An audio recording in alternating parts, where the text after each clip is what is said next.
मेरे बच्चों, आज हम जो है पुनः एक वीडियो प्रस्तुत करने का प्रयास कर रहे हैं और आज का हमारा टाइटल है सार्थक अंक, सिग्निफिकेंट फिगर जिसको हम कहते हैं। और जैसे कि हमने कल आपको द्रव्य के मापन के बारे में बताया था, जो द्रव्य है उस द्रव्य का मापन होना है। तो मापन का मतलब हमने माप, कोई भी भौतिक राशि है, सपोज के लिए मुझे लंबाई है, सपोज के भौतिक राशियां बताई थी मैंने कल, लंबाई है, द्रव्यमान है, इस प्रकार से ये भौतिक राशियां हैं। किसी भौतिक राशि का हमने मापन करना, सपोज के लिए कोई पेंसिल है, आपकी कोई पेंसिल है और उस आपके पास कोई पेंसिल है और पेंसिल जो है 21.5 सेंटीमीटर ये लंबी आपने बोल दी है, तो हमको माप करनी पड़ती है। या आपने क्या किया, आपने जो है आपकी कोई वेट वाली चीज है, आपने कहा इसका वजन जो है 2.5 kg है, तो मैंने ये इसका आपने माप लिख दी। अब इस सार्थक अंक क्या होते हैं कि जो सार्थक अंक होते हैं, सार्थक अंक वे अर्थपूर्ण अंक होते हैं, वे अर्थपूर्ण अंक होते हैं जिनके द्वारा किसी भौतिक राशि में,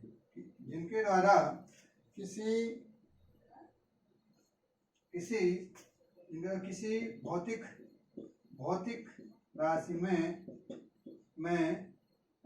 राशि में लिखे गए जो अंक होते हैं, सार्थक अंक होते हैं जिनके द्वारा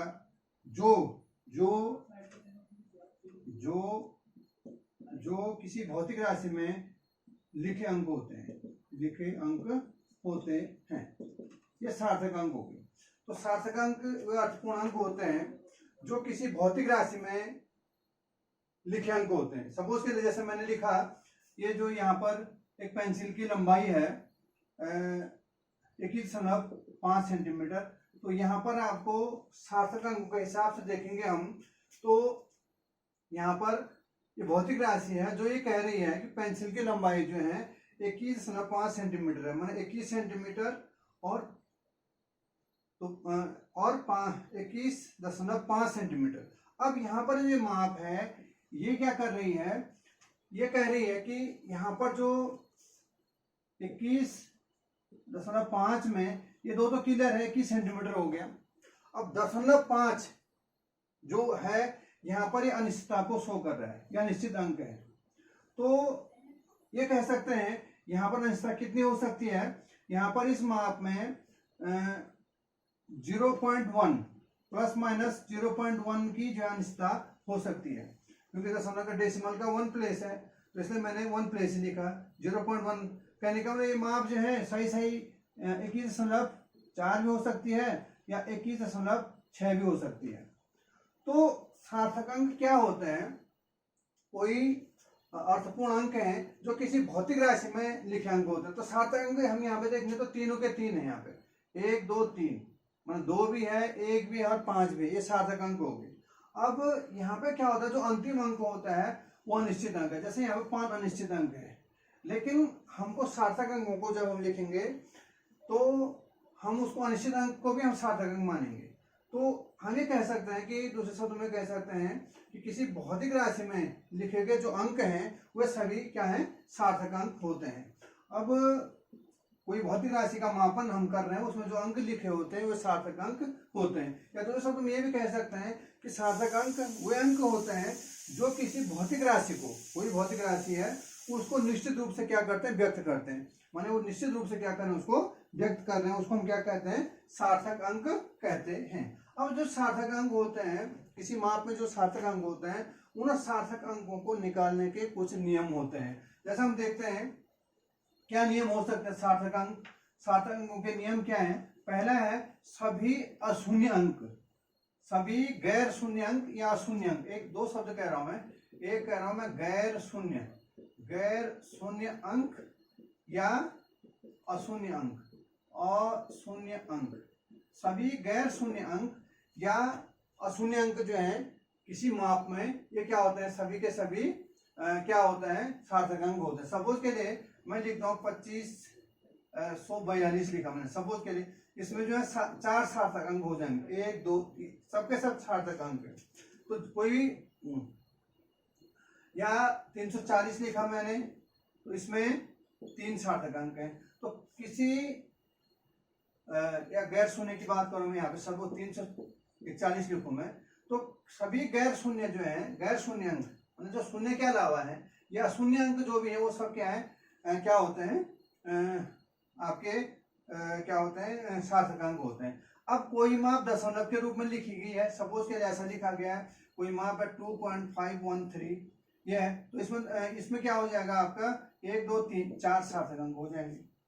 तो किसी माप में जितने भी अंक लिखे हैं वो क्या है, आपके अशून्य अंक है। अब जो सार्थक अंक, सॉरी, अब हमने क्या करना है, सपोज के लिए कोई माप जो है इस रूप में लिखी है कि शून्य के दशमलव के बाद तुरंत शून्य हो, जैसे 003 इस प्रकार का हो, कोई माप इस प्रकार की हो कि जिसमें क्या हो, दशमलव के बाद तुरंत क्या हो, शून्य, या दशमलव के बाद क्या हो, शून्य अंक हो, और उसके बाद जो है दशमलव के बाद क्या हो, शून्य अंक हो, उसके बाद गैर शून्य हो।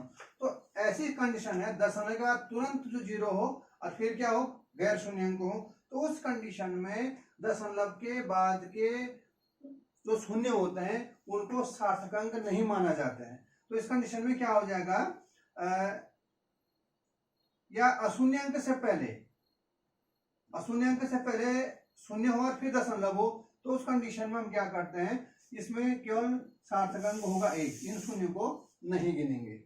लेकिन यही नियम सपोज के लिए यदि कोई इस प्रकार की माप है 2.00045 अशून्य अंकों के बीच, या शून्य अंक है, या शून्य 5 और 2 अशून्य अंक है, या गैर शून्य है, शून्य के अलावा है, तो गैर शून्य अथवा अशून्य अंकों के बीच, गैर शून्य अथवा अशून्य अंकों के बीच आने वाले समस्त 0 सार्थक अंक होते हैं। कहने का मतलब यदि हम इसमें सार्थक अंक देखें, अशून्य अंकों के बीच यदि क्या हो, अशून्य अंकों के बीच, अशून्य अंकों के बीच क्या हो, यदि अशून्य अंकों के बीच यदि शून्य पड़े हो, तो उस कंडीशन में शून्यों को भी सार्थक अंक के रूप में गिना जाता है। जैसे इसमें सार्थक अंक गिनेंगे हम 1 2 3 4 5 6, इस माप में कितने हो जाएंगे, 6 सार्थक अंक हो जाएंगे।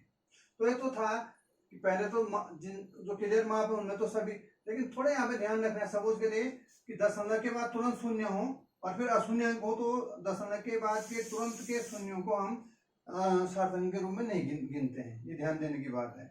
और गैर शून्य अंकों के बीच जितने भी शून्य पड़ते हो सबको हमने क्या मानना है, सार्थक अंक मानना है। एक कंडीशन और है कि सपोज के लिए इस प्रकार का कोई अंक लिखा है 100.0 या 100.0 या ऐसा लिखा है, या 3.2, इसमें तो क्लियर है कि इसमें कितने 3 सार्थक अंक हैं, इसमें तो क्लियर हो रहा है दशमलव के बाद। अब सपोज के लिए कोई अंक जो है जैसे 100 है, 100 लिखा है, तो 100 में यदि हम सार्थक अंक देखें तो 1 होगा, 100 में सार्थक अंक है 1। लेकिन 100.0 में यदि दशमलव के बाद दशमलव के दाएं तरफ यदि कोई अंक इस प्रकार से लिखा हो और दशमलव के दाएं ओर शून्य हो, तो उस शून्य को भी सार्थक अंक गिना जाएगा। यहाँ पर जो है ये 1 2 3 4 सार्थक अंक हो जाएंगे इसमें। यदि खाली कोई अंक ऐसा लिखा है तब तो क्या नहीं होगा, बाद के शून्य जो है बाद के शून्य जो है सार्थक अंक के रूप में नहीं गिने जाएंगे। लेकिन यदि दशमलव के बाद जो है शून्य लगा हो, दशमलव के दाएं ओर शून्य लगे हो, तो उस मान को हम उसको सार्थक अंक मानेंगे। यहाँ पर सार्थक अंक हो जाएगा 1 और यहाँ पर सार्थक अंक हो जाएंगे 1 2 3 4 हो जाएंगे। तो ये थोड़ा ध्यान रखने की बात है। तो ये तो था सार्थक अंक। अब सार्थक अंक का यदि हम जोड़ करते हैं, सपोज के लिए सार्थक अंक का जोड़ करना है, सपोज के जोड़, जैसे सार्थक अंक का जोड़ तो जोड़ ही होता है। सपोज के लिए 21.5 सेंटीमीटर और 312.6 सेंटीमीटर और 415.25 सेंटीमीटर, इसको हमको जोड़ना है। तो जोड़ना कैसे होगा, जोड़ तो जोड़ ही होगा, जैसे आप जोड़ते हैं, सीधी सी बात है। यहाँ पे ऐसे जोड़ेंगे 21.5 सेंटीमीटर, 312 कैसे लिखेंगे, यहाँ पे 2 1 3.6 सेंटीमीटर और 4 से 15 5 1 4 और 10 लगे नीचे ऐसा। तो इसको हम जोड़ लेंगे 5 को 5 और 6 5 क्या तो 13 से लगा 1 6 2 8 1 9 डेसिमल यहाँ आ जाएगा 2 1 3 1 4 4 3 7 ये हो गया आपका। ये सपोज के लिए ये हो गया। अब हमने क्या करना है जोड़ में, हम ये देखेंगे कि जो सबसे छोटी माप है, सबसे छोटी माप का मतलब ये है जिसमें डेसिमल का एक स्थान है। ये तो बड़ी माप है, ये सबसे छोटी माप है। अब सबसे छोटी माप में हम क्या देखेंगे, उसमें जो है सबसे छोटी माप में डेसिमल के बाद एक स्थान है। माने कि 5 सबसे छोटी माप है तो डेसिमल दशमलव के बाद एक स्थान है। तो यहाँ पर भी हमने उसको दशमलव के बाद एक स्थान तक लाना है। कहने का मतलब हमको यहाँ 5 को छोड़ना पड़ेगा। अब अभी 5 को छोड़ करके कितना आएगा ये भी मैं बताता हूँ। किसी मान को आप निकटतम करेंगे तो कितना होगा, लेकिन अभी मैं इसको छोड़ देता हूँ और इसका आंसर आना चाहिए सही हिसाब से 749.3 इसका आंसर आना चाहिए। समझे आप, 4 आना चाहिए, मतलब आंसर तो इसका 4 आना चाहिए। अब ये कैसे हुआ, लेकिन एक अभी मैं ये बताना चाह रहा हूँ कि दशमलव के बाद एक स्थान तक लेना है, क्योंकि यहाँ पर दशमलव का सबसे छोटी मान दशमलव के बाद एक स्थान। तो ये तो हो गया इसका जोड़ का तरीका। अब गुणा में क्या करते हैं, गुणा गुणा ही होती है। जैसे सपोज के लिए मैंने 2.15 2.25 गुणा 1.5 करना है, ये है तो गुणा तो गुणा ही होगा। हम इसको गुणा कर लेंगे तो ऐसे गुणा हो जाएगा आपका 15 से लगा 7 से लगा 3 15 ये इसका गुणा हो गया। अब हम देख रहे हैं डेसिमल कितने प्लेस है, एक यहाँ है 3 1 2 3 ये हो गया इसका, ये गुणा हो रही है। अब हमने क्या करना है यहाँ पे, अब हम ये देखेंगे छोटी माप जो है, छोटी माप में कितने सार्थक अंक हैं, 2 हैं। ये छोटी, यहाँ पे हम सार्थक अंक को देखेंगे, डेसिमल का प्लेस नहीं देख रहे हैं। ये छोटी माप 2 है, यहाँ पे 2.25 और 1.5 छोटी माप 1.5। अब छोटी माप में कितने सार्थक अंक हैं, 2 सार्थक अंक हैं। तो इसको हम 2 सार्थक अंकों तक निकालेंगे, 2 सार्थक अंक निकालेंगे कहने का मतलब। तो इसका मतलब हम यहाँ पर हम लोग 3.3 कर लेंगे। अब मैं अभी इतना आंसर लिख रहा हूँ, अब इसको हमको सॉर्ट करना है। तो सॉर्ट करने के लिए हम क्या करते हैं, वैसे इसका तरीका है, इसका जो आंसर आएगा देखें 3.4 या 3.3 ही माना अभी। अब सॉर्ट करने का तरीका अभी मैं बताता हूँ, निकटतम कैसे आप करते हैं। तो कुल मिलाकर ये हो गया, ये जो छोटी माप है यहाँ पर, उस छोटी माप में कितने सार्थक अंक हैं ये देख लेंगे, और जितने सार्थक अंक उतनी हम सार्थक अंकों को हम ले आते हैं। बाकी को हम क्या कर लेते हैं, निकटतम कर लेते हैं, मैंने इनको सॉर्ट कर देंगे, 1 2 इनको छोड़ देंगे। छोड़ने का भी तरीका है वो मैं बता रहा हूँ। अब और जोड़ में क्या है, हमें देखेंगे छोटी माप में डेसिमल के बाद कितना स्थान है, उतने स्थान तक हमको लाना है, बस यही हो गया। बाकी जोड़ और गुणा जैसे होते हैं वैसे होते हैं, केवल ये थोड़ा सा ध्यान रखना है। अब हम ये बताना चाह रहे हैं कि कोई माप को निकटतम कैसे हमको करना है, माप को कैसे छोड़ना है। अब सपोज के लिए यही है 3.375। हमने क्या देखना है, सबसे लास्ट का अंक देखना है, निकटतम करना। निकटतम का मतलब शॉर्ट करना, छोट पीछे का अंकों को छोड़ना। निकटतम मान कैसे प्राप्त करना है, तो सबसे हम अंतिम अंक देखेंगे। तो अब यहाँ पर कंडीशन है, यदि सबसे अंतिम अंक जो है 5 से बड़ा है, ग्रेटर देन 5 है, यदि 5 से बड़ा है तो बगल के अंक में हम क्या कर देते हैं, 1 जोड़ देते हैं। अब सपोज के लिए ये आपके कंडीशन में सपोज 5 से बड़ा है, सपोज के लिए 6 है, तो सबसे 5 से बड़ा है सबसे लास्ट अंक, तो बगल के अंक में हम क्या करेंगे, 1 जोड़ देंगे। तो ये तरीका हो गया, इसका आंसर हो जाएगा 3.6 को तो खत्म कर देंगे क्योंकि 5 से बड़ा है, और बगल के अंक में 1 जुड़ जाएगा तो 3.38 हो जाएगा। ये इसका आंसर हो गया, इसका निकटतम मान हो गया ये। ठीक, अब दूसरी कंडीशन है कि वह अंक जो है 5 से छोटा है, माने 5 से छोटा है, ये बड़े के कंडीशन में है। 5 से छोटा है मतलब 4 है, तो उस कंडीशन में मैं देखेंगे कि बगल का अंक 5 से छोटा है, 5 से लेस देन 5 है, तो उस कंडीशन में हम जो है लास्ट अंक को छोड़ देंगे, बगल के अंक को लिख लेंगे। कहने का मतलब यहाँ पर हम इसको 4 को छोड़ देंगे और हमारा आंसर हो जाएगा 3.37। 5 से बड़ा होने पर बगल के अंक में 1 जोड़ देंगे, 5 से छोटा होने पर बगल के अंक यथावत रहता है और लास्ट अंक छोड़ देंगे। जैसे ये था 3.374, 5 से छोटा है हमने इसको निकटतम करना है तो इसको छोड़ देंगे, हमारा आंसर हो जाएगा 3 गुना 3 4 हो गया। अब तीसरी कंडीशन है कि वो अंक 5 ही हो, मैंने सपोज के लिए ये आप जो है ये अंक जो है 5 ही है, ये कंडीशन ये है। तो 5 होने की कंडीशन में ये जो 5 ही के बराबर है, तो यदि बगल का अंक सम हो या विषम हो, दो कंडीशन है यहाँ पे, बगल के अंक सम या विषम। बगल का अंक जो है सम है, इवन नंबर है, या विषम है, ऑड नंबर है, ये कंडीशन है। तो यदि सम है, कहने का मतलब सपोज एक माप ऐसे हो सकती है 3.385 ये माप है, तो ये सबसे 5 के बराबर है, बगल का अंक क्या सम है, तो सम की स्थिति में हम कुछ नहीं करते, अंतिम अंक को छोड़ देते हैं, इसका आंसर हो जाएगा निकटतम मान हो जाएगा 3.38 हो जाएगा, ये हो गया 3.38 सम की कंडीशन में, इवन नंबर होने में। और यदि क्या है ये माप है 3.375 है और अंतिम अंक 5 है, तो 5 होने की कंडीशन में यदि बगल का अंक जो है उसके से पहले वाला जो अंक है ये जो विषम है, तो विषम अंक होने की कंडीशन में हम क्या करते थे, एक जोड़ देते हैं, तो इसका आंसर हो जाएगा, क्योंकि 7 विषम है तो एक जोड़ देंगे तो इसका आंसर हो जाएगा 3 जोड़ देंगे तो 3 8 इसका आंसर हो जाएगा।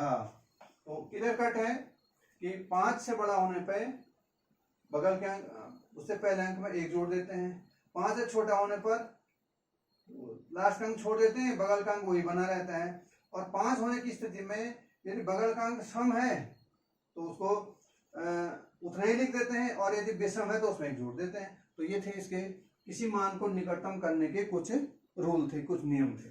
अब हम लेते हैं थोड़ा सा, एक हमारे पास एक टॉपिक आता है वैज्ञानिक संकेतन।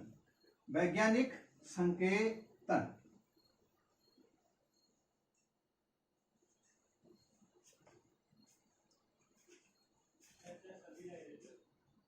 वैज्ञानिक संकेतन,